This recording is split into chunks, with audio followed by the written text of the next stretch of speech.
All right. So we're going to go ahead and get started. Sorry for the delay. Thank you for being online. Can we just make sure that you can hear us okay? So the way that we can tell that is if you raise your hand, then we know that you can hear us okay in the room. Great. Thank you. So welcome and thank you for being here today, mostly via webinar. Before we get started, we want to introduce you and let you know who's in the room at DORA. My name is Darcy Magnuson, and I'm a regulatory analyst with the Division of Professions and Occupations. And also here with me today is Dimitri Kunin, the program director for the State Board of Pharmacy, and Elena Kemp, a regulatory coordinator. We'll be facilitating the stakeholder meeting today. I assume most of you have been to DORA stakeholder meetings before, but we want to emphasize the importance of your comments. As you are aware, DORA makes decisions every day that may affect your life and your business. Your input is vital in the rulemaking process. Throughout this process, our goal is to create regulations that clarify and explain legislation, ensure minimum competency to enter and continue to practice, and provide only what is absolutely necessary for consumer protection without creating unnecessary barriers to the marketplace. Your input will be part of the information that goes to the board as it considers adopting or amending rules related to the topics we'll be discussing today. More specifically, proposed changes to existing rules 2.01.20, 3.01.22, 3.00.81, 5.00.50, 5.00.40, 7.00.30, 10.00.60, 11.08.00, 14.00.40, 15.01.11, 15.01.14, and 15.01.17, and proposed new rule 11.08.50. This meeting is being recorded and will be posted on the website at a later date. As at this point, we don't have anyone in the room that wants to provide any input, so we will move straight into the folks on the webinar. But because there are so many rules that are the subject of this stakeholder meeting today, we're going to walk through each one individually and take comments as we go. So shortly, I'll turn it over to Dimitri to guide that discussion. But when you do speak, so for people participating via webinar, since that's the majority of our attendees, the way you can speak is you can raise your hand and we can unmute you so we can hear you in the room. We'll state your name when we do unmute you so you'll know when you're able to talk. You can also type in questions or chats, and we can read those out loud for the record and so that everyone can hear them. And we'll go through rule by rule. So if you are typing in written comments, if you can specifically say what rule it's for, that would be helpful. And then when you do speak, if you can state your name and who you represent, and you can provide either general comments or specific comments, meaning that if you think language should be changed or we're missing a space or whatever it is, to let us know. And I don't think this will be a problem, but trying to keep your comments limited to 3 to 5 minutes. But since we're going rule by rule, that shouldn't be an issue. So at this point, I will turn it over to Dimitri to give a little introduction, and then, like I said, we'll go rule by rule. And Darcy, they'll still be able to provide comments through the stakeholder email box as well, yes. Right? Yeah.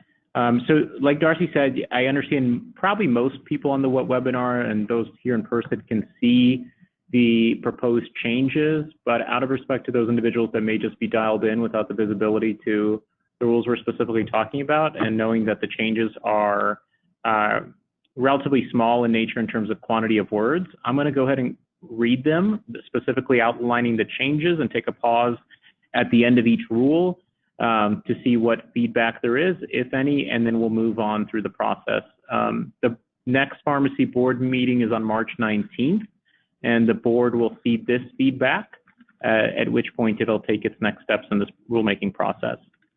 So the first one we're going to review is Rule 2.01.20, has to do with additional information. So specifically what is being changed, and I'll call out when the new language is being added, the following shall also appear on the prescription or LTCF chart order, new language, comma, or corresponding electronic record of the prescription or LTCF chart order, comma, old language when appropriate. Additionally, B is being added, which is all new, that says the name of the supervising physician when a controlled substance order is issued by a physician assistant licensed by the Colorado Medical Board. And consequently, the following structure of letters is just being updated from B to C and so on in that rule. So that is the change to Rule 2. Any feedback from stakeholders? This is your opportunity to raise your hand and we can unmute you or type in a question. And if we see none, we'll move on to the next. What can I say?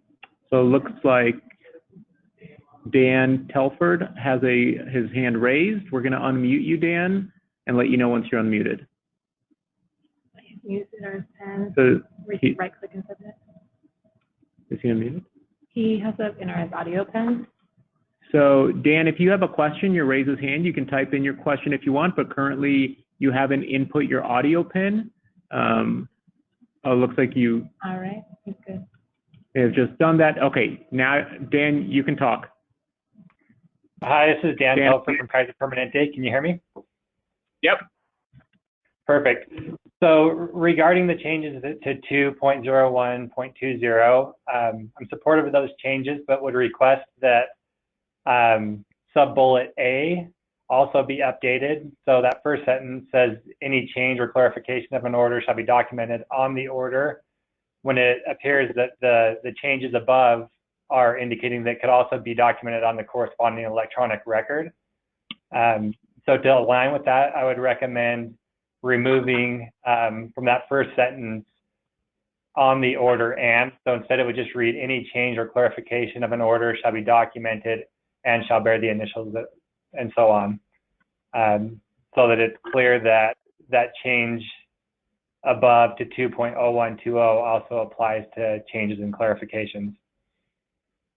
Okay, yep. So I'll include that feedback. And just to be clear, essentially in that sentence of A, it's on the order, comma, new language or corresponding electronic record, close new language, and carry forth, right?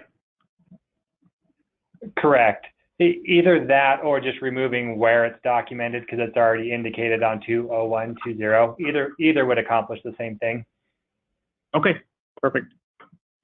Thank you. Thank you, Dan. Any other feedback on Rule 2? We're looking through our list now. What did Kim say? Kim Warren? That was, I think, Rule 3. Okay. Yeah.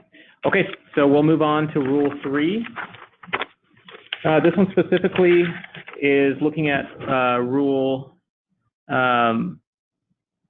the definition of automated cassette, striking through under A, the last sentence.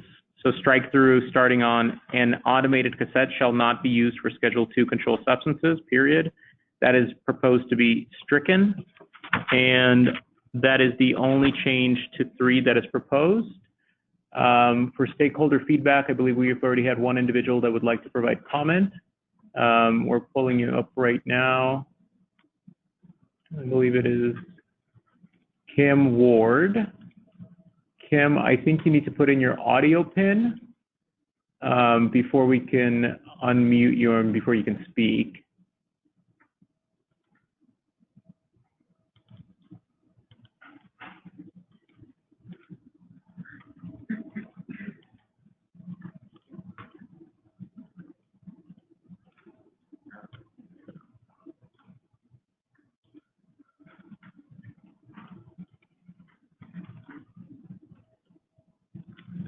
Kim, give us a second.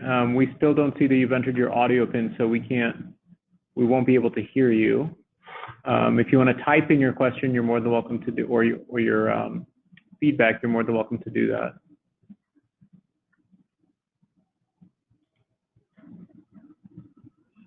I'm not seeing it.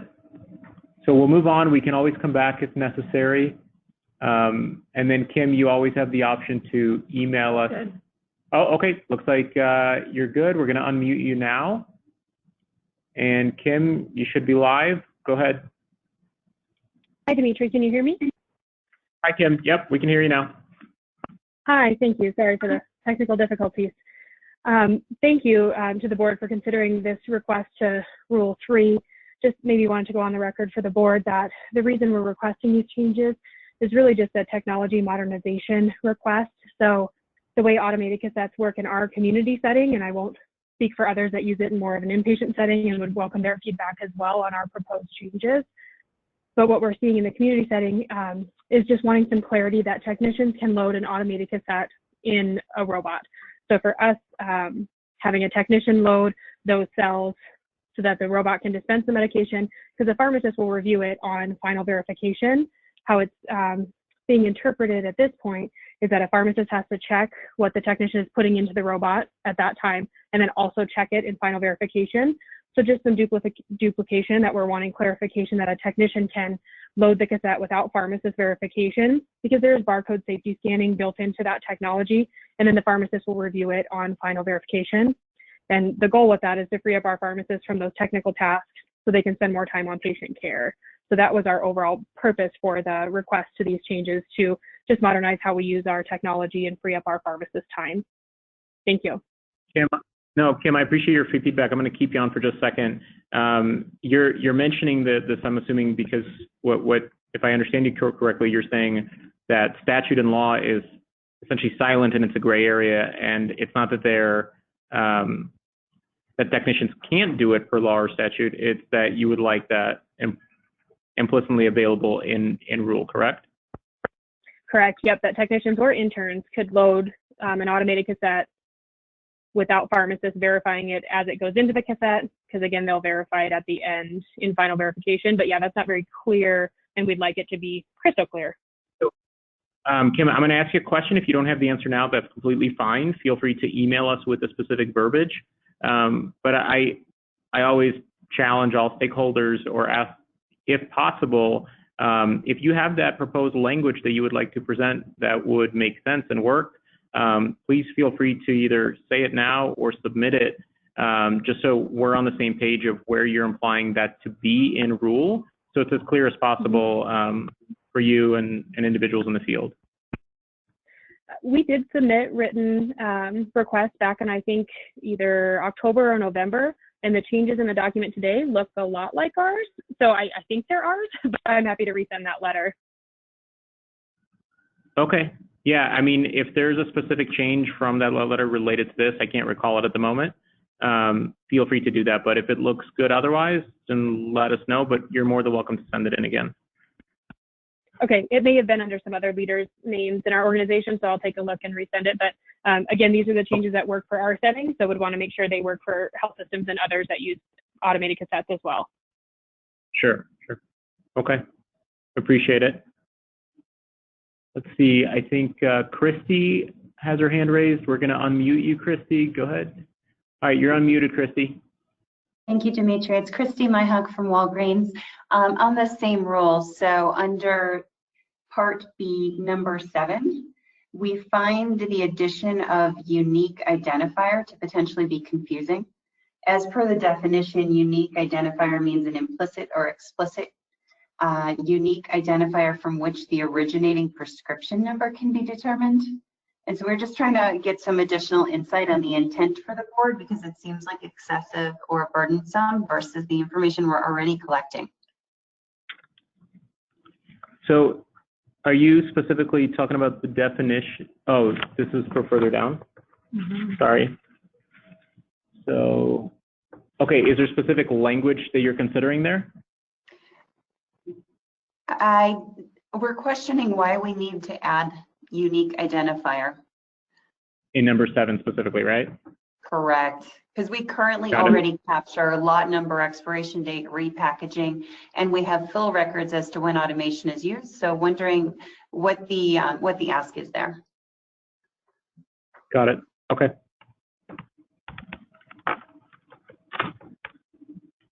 Thank you, Christy.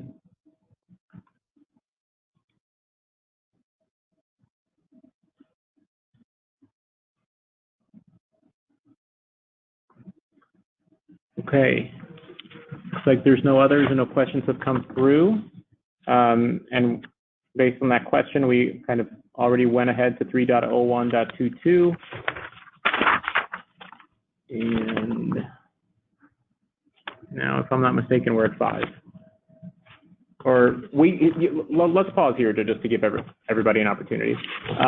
So 3.01.22, we are striking B, or it's proposed that we're striking B, where it states Schedule 2 controlled substances may not be packaged into automated cassettes. That goes in line with what we said earlier. As Christy mentioned, number 7 under B, or proposed new B, used to be C, that the language and unique identifier is added to the end of the statement of the date and product was packaged, and now the new language is and unique identifier. And then number 8 has new language and some strike throughs. So number 8, the identity of the new language individual, strike pharmacist, responsible for packaging in a prescription drug outlet, comma, and it ends there, strike the rest, which would include striking, or in the case of another outlet, the identity of the non-pharmacist permitted to do so pursuant to protocols approved by the board. Any feedback from stakeholders on those changes?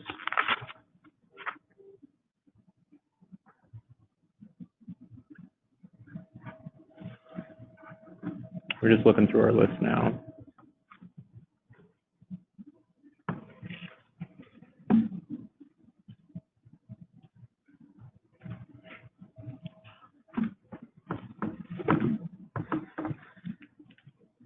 Okay, so moving on to rule number 5, which is relocation.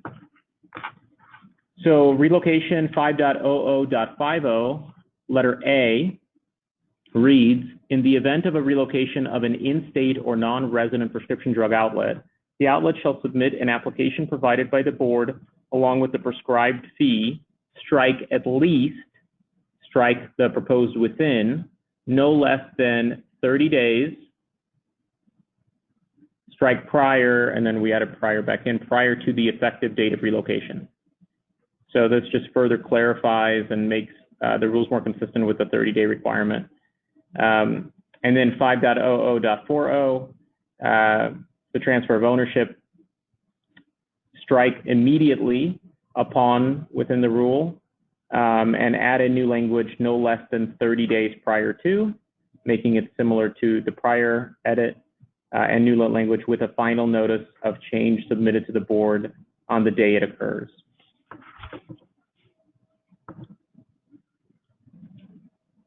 Like Dan has feedback on that one. We're going to unmute you. Dan, you should be live. All right, thank you.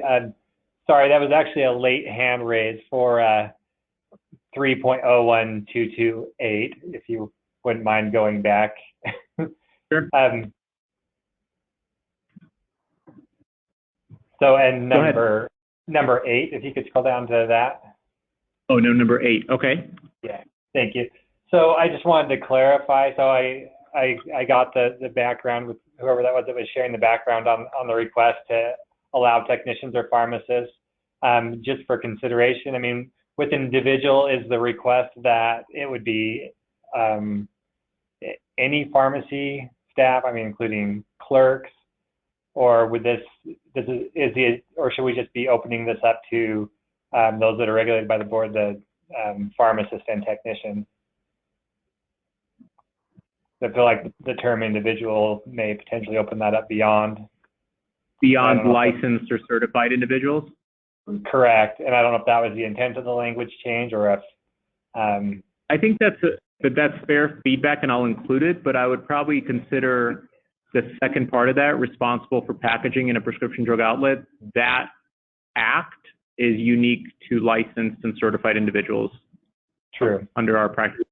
So I think that would cover it, but it could be more clear with your feedback. So I'll include that as well. And obviously, just to keep in mind for everyone, and you, Dan, as well, board members are invited to listen to this webinar to hear the feedback in addition to any written or documented on our end. All right, thank you. Appreciate that. Yep.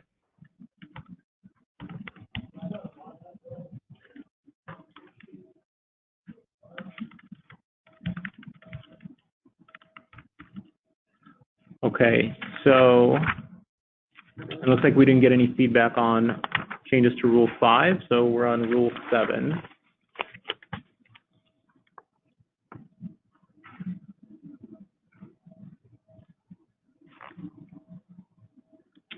So actually Rule 7 and Rule 10 kind of go together in a way. So I'll read 7 first. So 7.00.30 has to do with compliance of an outlet. And it starts with A, which isn't changing. The manager of a prescription drug outlet is responsible for the operation of the outlet in compliance with all state and federal laws, rules, and rules. That actually should be edited. I'm surprised that we didn't catch that, or if that's a typo, I'll have to double check. So rules and rules will be changed. Consider that edited. And then what is below is all stricken. So I'll read the stricken language, but everything I read going forward is under proposed strike through. The manager shall be responsible for posting the following information for each pharmacy technician working in the compounding to dispensing area. Number 1, certificate indicating the technician is certified by a nationally recognized certification board, or number 2, diploma indicating the technician has graduated from an accredited pharmacy technician training program, or number 3, documentation that the pharmacy technician has completed 500 hours of experimental training at the pharmacy. This documentation must be certified by the pharmacist manager of the prescription drug outlet, or number 4, documentation that the pharmacy technician does not have certification from a nationally recognized certification board, has not graduated from an accredited pharmacy technician training program, and has not completed 500 hours of experimental training at the pharmacy. Within 18 months of beginning employment at the pharmacy, each pharmacy technician shall meet the requirements of either subparagraph 1, 2, or 3 of this Rule 7.00.30b. Obviously, that language is stricken to align better with statutory requirements of pharmacy technicians as that goes live on March 30th. At the same time, I'll read where some of that has been transposed for clarity. And actually, it's not Rule 10. It is Rule 11. We're going to skip ahead for just a second, just because it makes a bit better sense. So under Rule 11.08.00, which is called List of Employees, hyphen, the language or the following has been added, hyphen, pharmacists and pharmacy interns. And then under 11.08.50, 11.08.50 is all new, and I'll read all of this as new language for this new rule or subrule. List of employees, pharmacy technicians, and provisional pharmacy technicians. Each prescription drug outlet shall keep and maintain on a current basis a list of every pharmacy technician and provisional pharmacy technician who has practiced in that outlet at any time during the previous 2 years after original required certification date of March 30th, 2020. Including all part-time or relief personnel. This list shall show for each such person the following information. A, the printed name of the person. B, the person's state certification number. C, a sample of his or her initials and signature, and any other identifying mark as affixed to any record required by law or rule. And D, the date upon which such person began practicing as a pharmacy technician or provisional pharmacy technician in the prescription drug outlet. So since those are a bit back to back, I'll open it up to feedback that you would like to provide to the board of stakeholders, if any.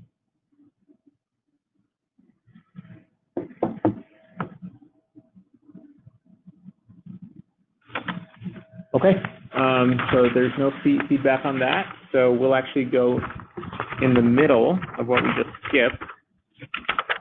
And we're just going to go in numerical order, so that's why the difference. So now we are on Rule 10.00.60, inspection. New language being added at the first paragraph at the end is an off-site review is acceptable if the kit is an electronic system and meets the following requirements. A, B, and C are new and proposed language. A is chain of custody report, which includes the nurse's name, patient name, medication, and quantity removed. B has the ability to show discrepancy in count. And C has secured access to medications, unable to access my medications without approved request, and only able to access the medications that is requested. Any feedback on Rule 10?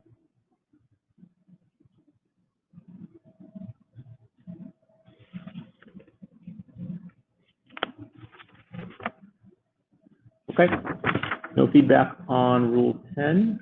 We're going to go to Rule 14.00.40. There's a few additions here under the B, other outlet relocation. This is again making our rules consistent to the language of within 30 days prior to. So in number 1, when another outlet changes location, the outlet shall submit an application on a form provided by the board, new language, within 30 days prior to the outlet relocation. And under letter C, similar language, change of ownership of other outlet, application to transfer registration of another outlet shall be submitted on a form provided by the board, new language, within 30 days prior to the expected change of ownership, with a notice of final change submitted by the board on the day it occurs. Any feedback on Rule 14.00.40, similar to the others in the past?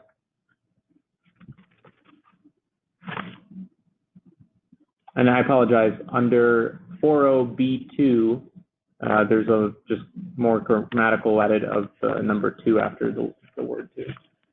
Dan, you've got some feedback. We're unmuting you now. Dan, go ahead. Yeah. So just for my clarity, is the intent of this different than the changes before? Because the changes earlier, say, were changed to no less than 30 days prior to, meaning at least 30 days out. This updated language indicates that no more than 30 days out. Is that correct? Or? Yeah. So I think the intent is within 30. I have to go back to the technicality that caused the other one to be no less than. The board may want that to be consistent with the rest of the language, I think is the point you're making. So I'll double check on that and make sure that the board is aware of that inconsistency and that they want to make it consistent. But I think something came up, I don't have it at hand, to cause them to go a different way on the other rule. Okay, but just, I guess for what the request is this saying that those applications cannot be more than 30 days out? Because I think that can be read that way. It says within 30 days prior, right, as opposed to at least 30 days prior. So consider you using at least rather than within. Yeah, if the intent is that you give at least 30 days notice. So I think that's where, I think this is causing confusion, right, with it, within 30 days prior. Right, I see what you're saying. That could be interpreted as no more than 30 days prior. Yep, got it.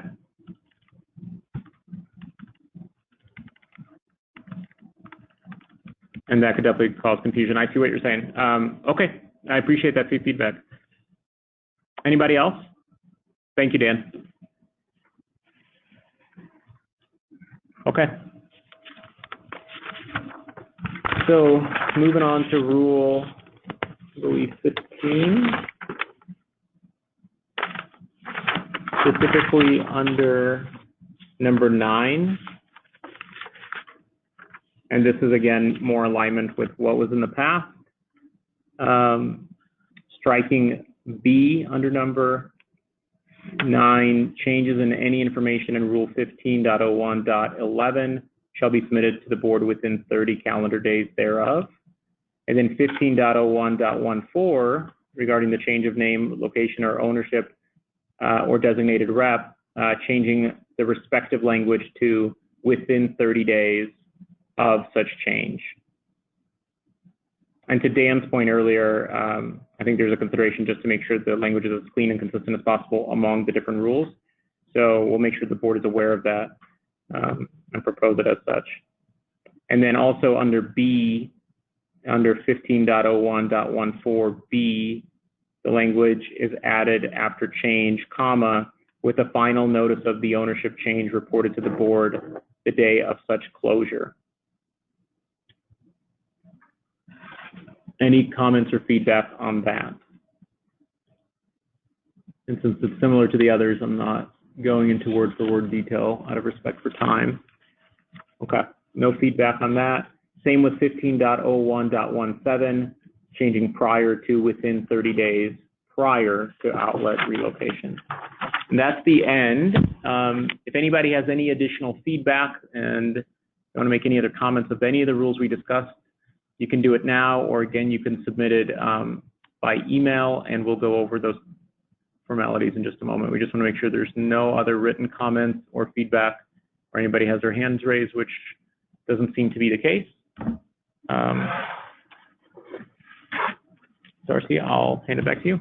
Thank you. All right. Thank you, everyone. So again, thank you for participating in today's meeting. The stakeholder comments and program recommendations will be presented to the board, like Dimitri said, on the 19th at the regularly scheduled board meeting, and the permanent rulemaking hearing is tentatively scheduled right now for May 21st, 2020.